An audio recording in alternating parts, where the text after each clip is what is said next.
ఒక boarding pass మీద స్క్రిబుల్ చేసిన ఐడియా, ఒకే ఒక రోజులో మ్యూజిక్ ట్యూన్, సింగిల్ షాట్ లో ఓకే చేసిన ఒక యాడ్ వీడియో, ఇప్పటికీ మర్చిపోలేని ఒక క్రియేటివ్ యాడ్ గా ఉందంటే నమ్ముతారా?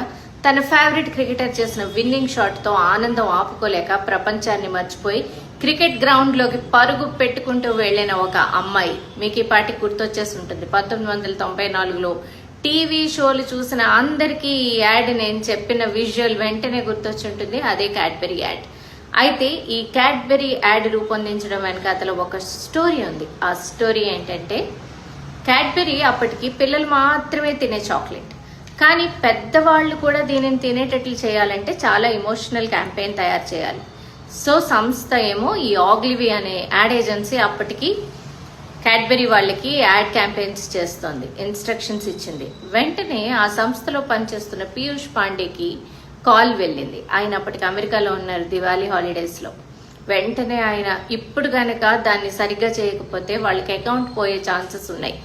దాంతో ఆయన వెంటనే ఇండియాకి ఫ్లైట్ బుక్ చేసుకుని ఇండియా తిరుగుముఖం పెట్టారు.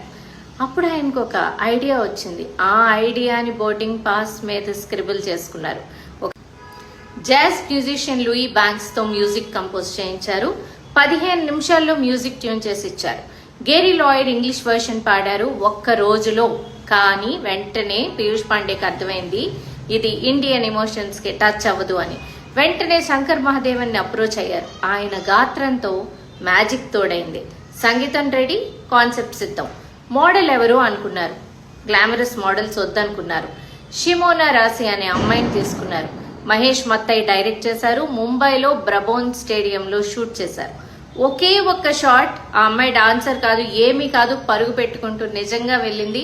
రియల్ షాట్ ఓకే అయిపోయింది. అండ్ ఈ యాడ్ ఇన్స్టెంట్ హిట్ అయింది. చాలా అవార్డులు వచ్చాయి ఈ యాడ్ కి.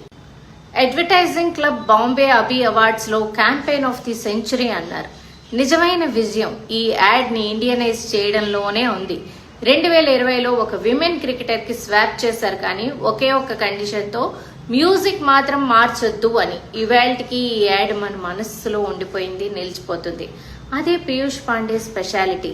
అబ్ కీ బార్ మోదీ సర్కార్, ఫెవికాల్ ఇలాంటి మరెన్నో యాడ్స్ కి ఇండియన్ ఎమోషన్ ని జత చేసిన ఘనత, అసలు క్రియేటివ్ వరల్డ్ ఇండియన్ యాడ్స్ ని మార్చేసిన ఘనత పీయూష్ పాండేకే దక్కుతుంది.